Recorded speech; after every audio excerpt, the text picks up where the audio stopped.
Hello everyone, welcome to Master Cherry Mommy YouTube channel. So I hope you all are doing absolutely fine. And आज का जो हमारा video है वो है प्रेगनेंसी होने से पहले कहाँ दर्द होता है। वीडियो को स्टार्ट करने से पहले चैनल को सब्सक्राइब कीजिए, वीडियोस को लाइक करिए एंड शेयर करिए। कोई भी डाउट हो तो आप मुझे कमेंट सेक्शन में पूछ सकते हैं। तो चलिए स्टार्ट करते हैं, प्रेगनेंसी होने से पहले कहाँ दर्द होता है।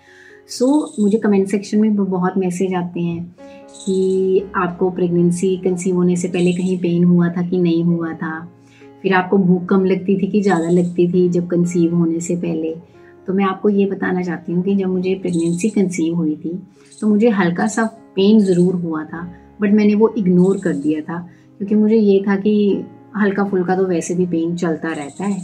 तो मैंने इतना दिमाग भी नहीं लगाया, ज़्यादा जोर नहीं दिया इस चीज़ को सोचने में। ठीक है, तो हुआ क्या होता है समटाइम्स कि जब हम ट्राई कर रहे होते हैं, रिलेशंस बना रहे होते हैं, हम यही सोचते हैं कि हाँ कंसीव हो जाए, लेकिन कई बारी ना आपके एब्डोमेन में जैसे पेन हो रहा है तो वो इसलिए भी हो सकता है कि गैस की वजह से भी पेन हो सकता है। ठीक है, सबसे पहले तो ये बात मैं आपको क्लियर करना चाहती हूँ कि गैस की वजह से भी होता है।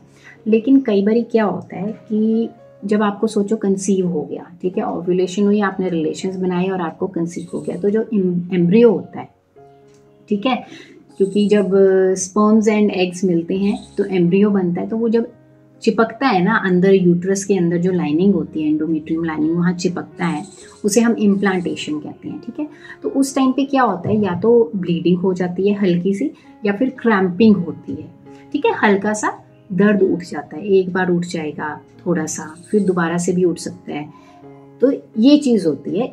लेकिन आप इससे नहीं आइडिया लगा सकते हो प्रॉपरली, ठीक है, क्योंकि पेन ऐसा वो पेन नहीं है जो चलता ही रहेगा, वो तो हल्का सा होगा, थोड़ा सा हो जाएगा, फिर रुक के शायद थोड़ा सा हो जाए, फिर हो जाए, लेकिन इससे ज़्यादा पेन नहीं होता है।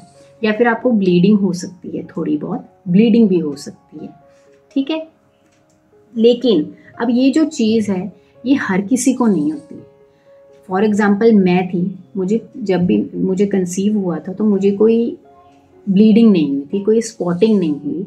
अगर मुझे पेन हुआ था तो मैं उससे जज नहीं कर सकती थी कि मुझे कंसीव हो चुका है कि नहीं हो चुका है। ठीक है, और कुछ विमेन ऐसी भी होती हैं जिनको बिल्कुल भी फील ही नहीं होता कुछ भी, जिनको कोई ब्लीडिंग ही नहीं हुई और जिनको कोई क्रैम्पिंग भी फील नहीं हुई है। ठीक है, तो हर विमेन के डिफरेंट सिम्टम्स होते हैं, ये वेरी करता है पर्सन टू पर्सन।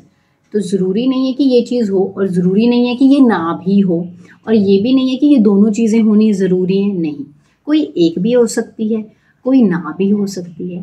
ठीक है, तो it varies. Okay, now comes the next thing कि ये जो इम्प्लांटेशन ब्लीडिंग कह लीजिए या फिर क्रैम्पिंग कह लीजिए, ये डिफरेंट होती है आपके पीरियड से। ठीक है, अब वो कैसे डिफरेंट होती है, जब आपका साइकिल आने होते हैं, आपका पीरियड्स आने होते हैं, तो इम्प्लांटेशन जो होती है उससे 7 डेज पहले होगी, या फिर 5 डेज पहले हो जाएगी, या फिर 6 डेज पहले होगी। ठीक है, तो उसमें क्या होता है कि आपको ब्लीडिंग हल्की सी होगी, हल्की सी या तो स्पॉटिंग हो जाएगी, इतनी ज़्यादा नहीं होगी, क्योंकि जो पीरियड्स का फ्लो होता है वो अलग टाइप का होता है, वो तो आता रहता है ना कंटिन्यूटी में, जैसे 1 day 2 day 3 days 4 days 5 days, कहीं को 7 डेज तक भी साइकिल आता है।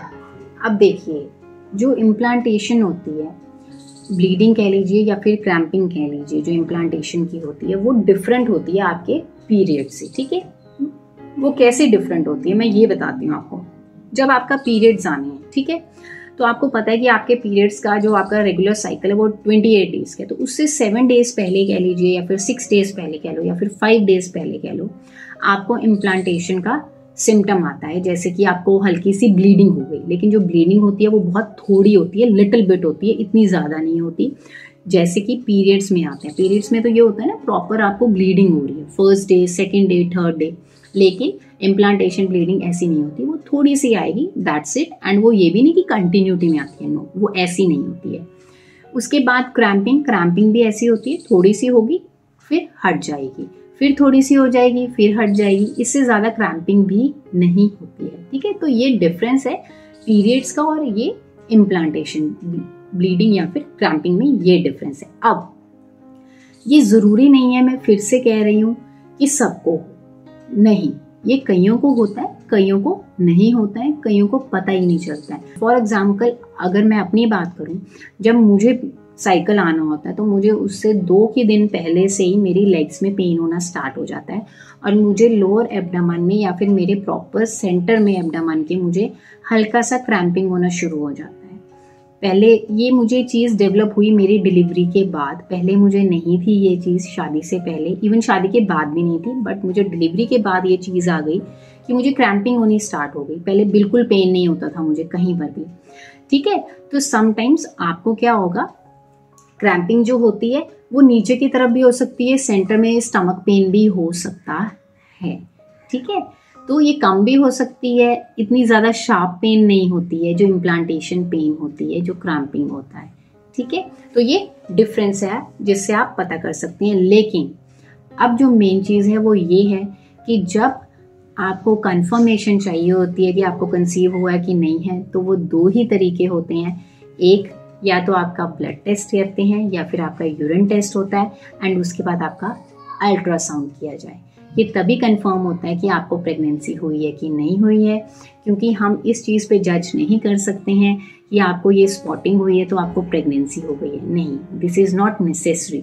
सो आपको कंफर्म करना है, आप अपना साइकिल मिस होने दीजिए। आपका साइकिल मिस हो गया, उसके 3-4 दिन और ऊपर निकलने दीजिए चाहे तो, लेकिन डॉक्टर के चले जाइए, ठीक है। डॉक्टर के जाइए, वो आपको कंफर्म कर देंगे अल्ट्रासाउंड के थ्रू कि हाँ प्रेगनेंसी है कि नहीं है, एंड वो आपका ब्लड टेस्ट लेते हैं सो दैट उससे उन्हें पता चल सके कि आपका जो HCG का लेवल है जो नीडेड होता है प्रेगनेंसी को सपोर्ट करने के लिए, वो इंक्रीज हो रहा है कि नहीं हो रहा है, जितना उसको होना चाहिए टाइम के साथ साथ। सो आई होप इस वीडियो से आपको पता चला होगा कि प्रेगनेंसी में कहाँ पे पेन होता है और कहाँ नहीं होता है, एंड इम्प्लांटेशन, ब्लीडिंग और क्रैम्पिंग और पीरियड्स में क्या डिफरेंस होता है। So I hope this video is very helpful to you, and जाने से पहले चैनल को सब्सक्राइब कीजिए, वीडियोस को लाइक करिए एंड शेयर करिए। कोई भी डाउट हो तो आप मुझे पूछ सकते हैं कमेंट सेक्शन में। Till then take care, thank you and bye bye.